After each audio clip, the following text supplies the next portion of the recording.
And we're back with another Premier League predictions video. This is game week 19, the Boxing Day fixtures and days after that. Yeah, the fixtures are really coming thick and fast this festive season, but yeah, I think I'm all good. So what I've done, this is more of a quick fire sort of predictions video, so there's less information than in my normal predictions videos, but if there's something you enjoy, something you prefer to my longer videos, then maybe this is something I can take into the future. Let's just get straight into the Premier League predictions, and we start off with the Boxing Day fixtures and Newcastle United versus Nottingham Forest. So yes, Newcastle United will be looking to make a return to winning ways as they host Nottingham Forest at St James's Park. Newcastle were beaten by Luton in Bedfordshire, as the richest team in the league could not break down one of the poorest. That's just the beauty of the Premier League. Nuno's time at the helm of Forest didn't get off to a great start either though, as they fell at the death to Bournemouth, despite coming from behind twice to level things up after going down to 10 men from what was a very shocking call from the referee. My god. Both teams will be wanting to get some points on the board coming to the new year,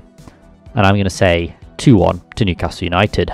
I do see Newcastle being the side to claim the points up north. Newcastle United play much better football at St James's Park, and it's always a tough place to come, no matter what side you are. And it's really been a fortress for the Magpies this season. Well, in general really, this is where they seem to pick up most of their points. Newcastle have been swamped by injuries recently, but that issue does look to have improved for them recently, as a lot of players have made their returns and started getting minutes in their legs once again. So it's a Christmas miracle.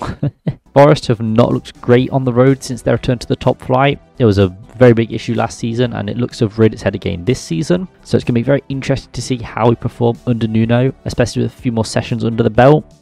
I'm not sure if Nuno's appointment will change how we approach away games and how we perform on the road, but even against Newcastle, it's going to be a very tough game, especially away from home.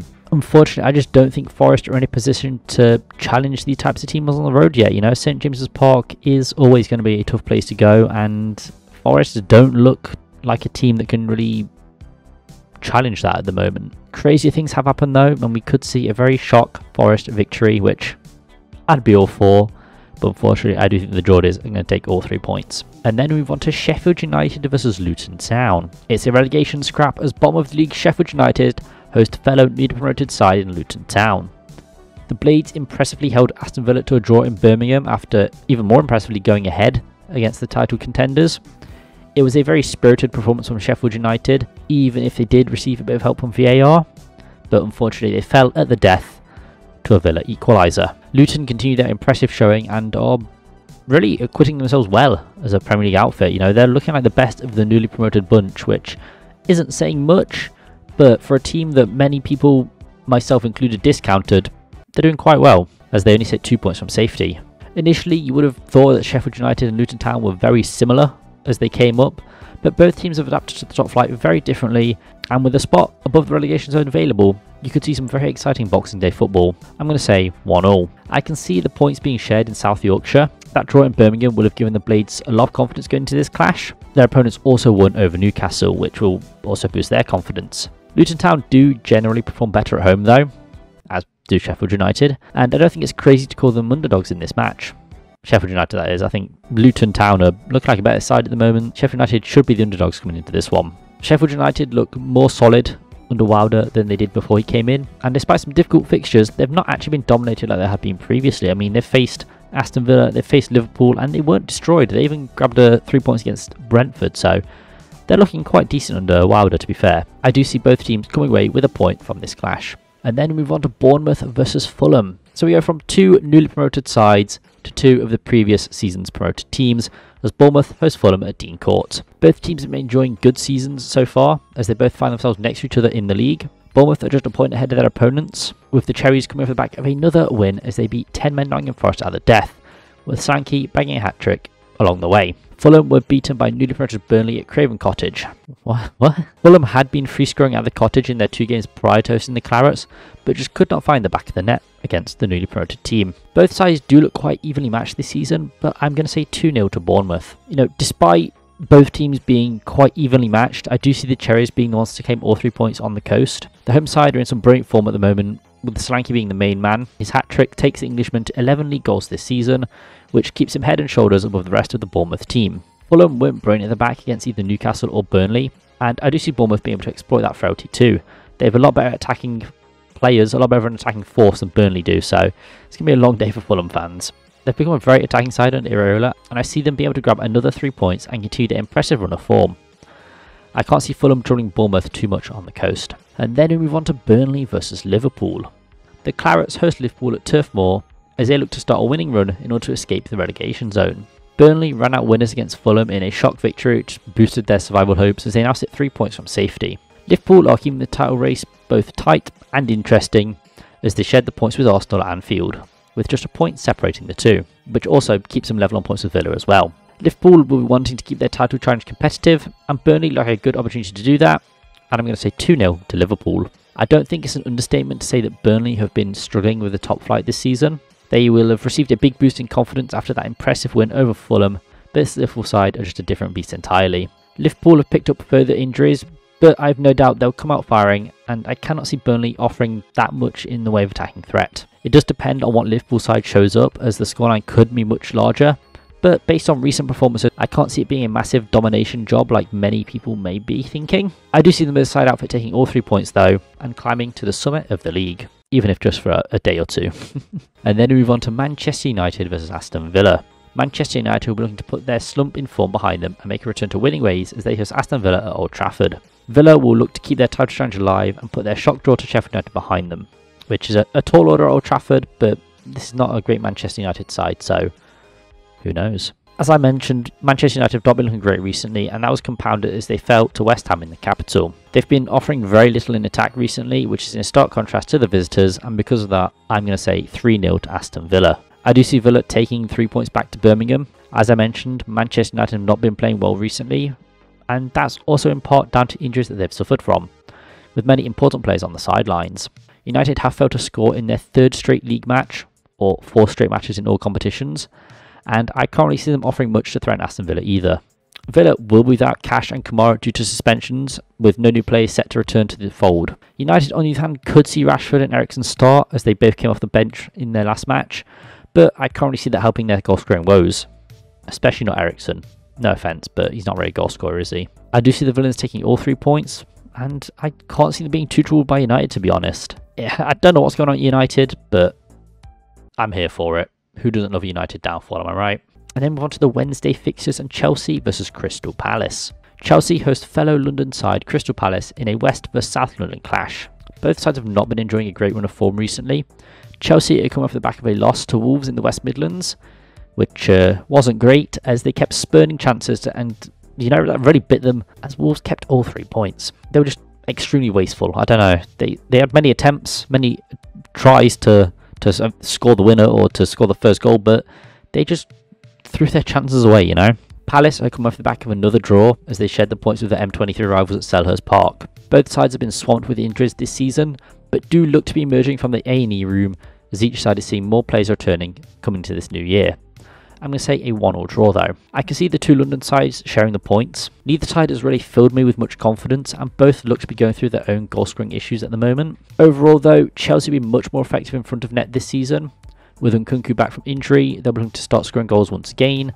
Nkunku actually scored in the Wolves game, so he's already firing after being out for most of the season, which is more than a certain Manchester United striker can say. So they'll be looking to start scoring a lot of goals once again. Palace have not been scoring a lot of goals this season, and seem to lack that cutting edge to really finish off teams as well. And I don't see that being much different at Stamford Bridge. I can see the points being shared in the capital. And then move on to Brentford versus Wolverhampton Wanderers. Brentford host Wolves in London as they look to put their stubborn form behind them and make a return to winning ways. Things have not been going well for Brentford recently as they fell to Villa in what was their 3rd consecutive loss. Wolves, on the other hand, have been enjoying a better run of form than their opponents as they're coming off the back of a assured win against Chelsea at the Molineux. Part of Brentford's slumping form is down to the large amount of injuries they've picked up recently. They've just keep piling up for them, and that's had a big effect on their performances, and I do see that continuing here.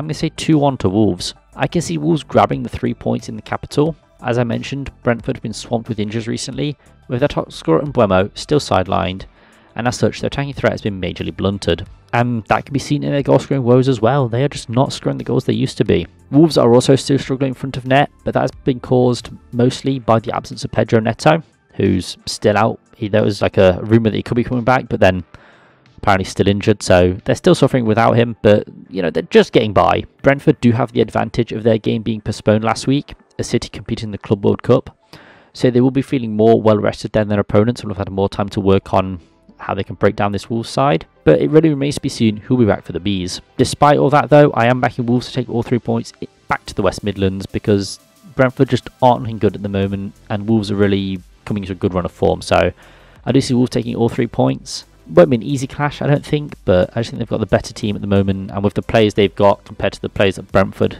have got, it looks like a better side, to be honest. But should be a close match nonetheless. And then we move on to Everton versus Manchester City. Yes, Everton host the newly crowned world champions as Manchester City travel to Goodison. Everton's brilliant run of form came to an end in the capital as they lost to Tottenham. Manchester City didn't see any league action last week as they took part in the Club World Cup, which they actually went on to win in emphatic fashion, even without Haaland as well. The Toffees find themselves 4 points clear of the relegation zone, and despite that loss to Spurs, don't look like being dragged into the relegation scrap just yet. There's always the chance they could slip into it, but at the moment they are looking pretty safe because Nottingham Forest are not putting up much of a fight at all. City have been going through a slump in form recently by their own high standards, only to climb the table once again as they currently find themselves in 5th. Man City in 5th. What's going on? I'm going to say 3-1 to City. I don't think this will come as a shock, but I think Manchester City will win this clash on Merseyside. Yes, they've not been in great form recently, dropping quite a few points to teams they should have quite easily beaten, but they're not a bad side either. They're trying to go through a rough patch, which I think every team goes through, even Manchester City. But Everton are no pushovers either. I'll look to make it a tough game for City, especially in their current form. It's expected that Haaland will make his return from his foot injury too. After all, he was seen in training during the Club World Cup, and despite not playing in either of those matches, he's looking like he's ready to play football once again. I think what's most interesting here is to see how City's players will feel after playing in the roasting heat of Saudi Arabia. Phil Foden touched on it in his interview, like it was boiling weather there, which is something that obviously City players aren't used to playing in. Then going from that to the freezing cold of the Great British Isles is a very big shock, I'll say that much. So yeah, it's interesting to see how they perform, but I reckon they'll be fine. You know, they're probably used to this weather by now. So yeah, either way, I see them taking all 3 points back to Manchester. It would be pure Everton though if they were to beat City here. Like, that just seems like the kind of thing they have in their locker. But I just can't see that happening this time around. City will be wanting to get as many points on the board as they can to reignite their title fight and shoot back up the table. And then finally move on to the Thursday fixtures and Brighton versus Tottenham. The Seagulls host the Crocodiles on the coast as they look to make a return to winning ways and get their domestic campaign back on track. Spurs have been enjoying a better run of form in recent times, which has seen them begin to climb the table once again, and to show that they're really still in that title challenge. You know, despite maybe dropping down to 5th, they've started to climb their way back up the table, claw back some points, and show that, hey, we're not dead yet. Which is a fight you wouldn't expect from the Tottenham side, let's be real. Brighton haven't been enjoying a great run of form recently, but have been contending with European football for the first time in their history, so that's a big change to what they're used to, so it does make sense if they're to fall off a little bit, and they're hoping to use this pause in European football to get their domestic form back on track and start climbing the table once again. I'm going to say 2-1 to Spurs though. I'm backing Tottenham to win this clash and take all 3 points back to the capital. Spurs are enjoying much better form than their opponents and have been playing some really good, exciting attacking football under Ange Postecoglou. And with Brighton not being too strong at the back, they should be able to exploit that. Spurs find themselves 3 points behind second place Liverpool, so they're definitely still involved in that title race. Now both teams do play attacking football, but Spurs have the better defensive record, and I reckon that helps them over the line to claim all 3 points. But Brighton are 3 points off the top 6 spots, so they could still be challenging them as well, hoping to get European football secured for next season if they don't win the Europa League, so we'll have to see. But either way, both teams challenging for a top spot, but I think Spurs just have more in the bag at the moment. And finally, Arsenal versus West Ham United. We finish off this week of Premier League fixtures with a North vs East London clash. Arsenal host West Ham at the Emirates as they look to keep themselves at the top of the league as we go into the new year. Arsenal maintains their spot at the top of the table as they were held to a draw against Liverpool in Anfield. West Ham are coming off the back of a big win against Manchester City though, as they continue their good run of form, both domestically and in Europe. The Hammers were the dominant side against Manchester United, and we're hoping they can keep up those performances against Arsenal. But I'm going to say 2-1 to Arsenal. I am backing the home side in this match. I can see West Ham making it tough for Arsenal at the Emirates, but I can't really see them beating the home side. Arsenal have been playing some good football this season, with former Hammer Rice shining as part of the Gunners, and I reckon I'll have a brilliant performance here as well. Arsenal had seen a slump in form recently, which, you know, hasn't done their title challenge wonders, but they managed to maintain their top spot at the summit, so that slump hasn't really affected them.